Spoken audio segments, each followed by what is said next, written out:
Mapagpalang umaga po sa ating mga kapatid sa pananampalataya. Muli po ako magbabasa ng magandang balita. Ayan po ang ating guide. Hahanapin po natin. Ngayong araw na to ay February 2. Ito. Hahanapin po natin ang ating babasahin. Lucas 2, talata 22 hanggang 40 po. Ito po ang ating Biblia. Diyan po natin hahanapin ang ating babasahin. Ayan po ang Lucas 2. Ayan. Hahanapin po natin ang 22.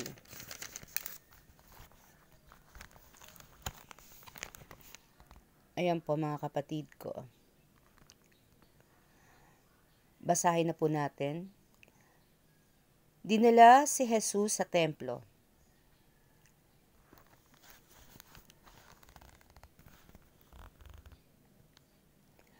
Nang sumapit ang araw ng kanilang pagtupad sa seremonya ng paglilinis, ayon sa kautusan ni Moises, pumunta sila sa Jerusalem.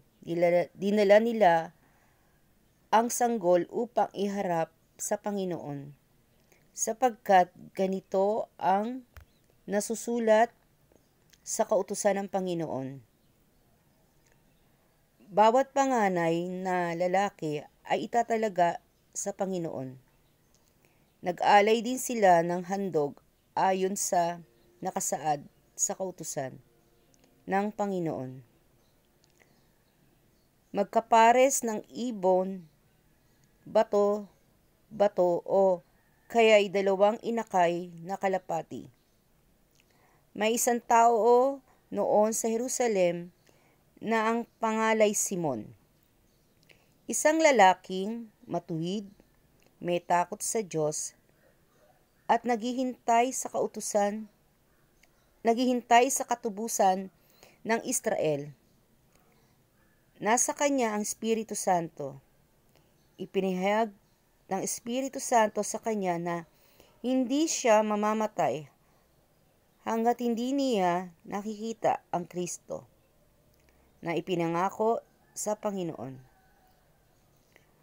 Sa patnubay ng Espiritu, si Simon ay pumasok sa templo at nang dalhin doon ni Jose at Maria ang sanggol na si Jesus upang tuparin ang ayon sa itinatakda ng kautusan.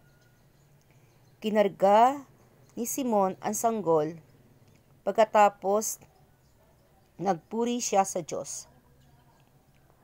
Ngayon, Panginoon, maaari na pong yumaong mapayapa ang inyong abang alipin ayon sa inyong pangako.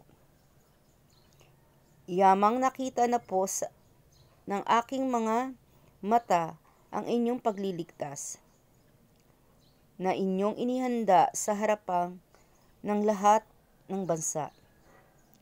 Ito po ay liwanag na tatanglaw sa mga hentil at magbibigay dangal sa inyong bansang Israel.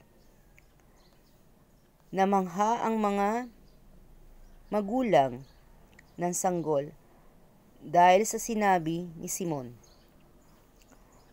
Tungkol sa bata, binasbasan sila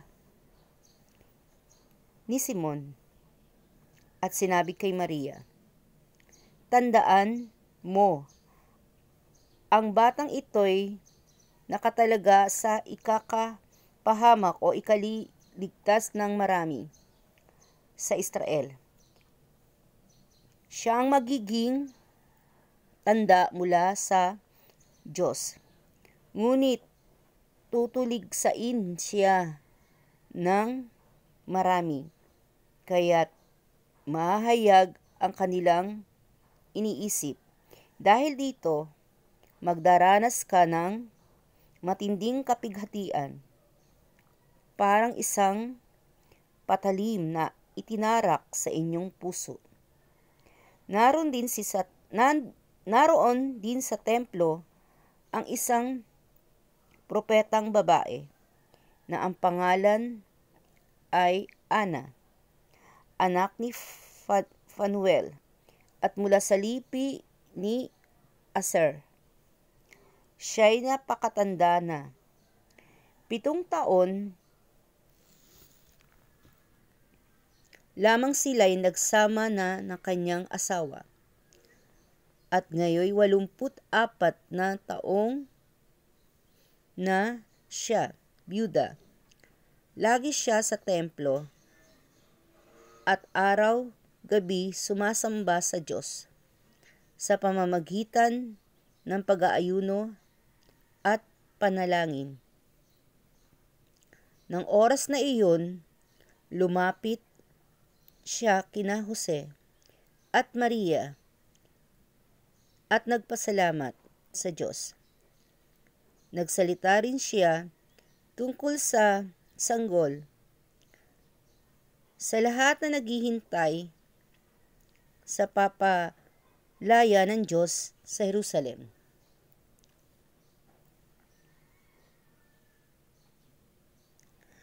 Nang maisagawa na sila ang lahat, nang ayon sa itinakda ng kautusan ng Panginoon, umuwi na sila sa bayan ng Nazaret sa Galilea.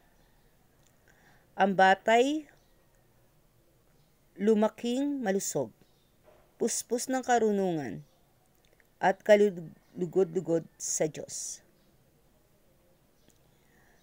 Ang mabuting balita ng ating Panginoong Hesukristo. Pinupuri ka namin, Panginoon Hesukristo. Mga kapatid ko, sa pananampalataya, namnamin po natin ang salita ng Diyos. Isabuhay po natin, mga kapatid. Gawin natin sa araw-araw ang pagbabasa ng Biblia. Yan po ang ating pagkain sa ating kaluluwa. Magandang umaga po muli sa inyong lahat. Pagpalain po tayo ni Lord.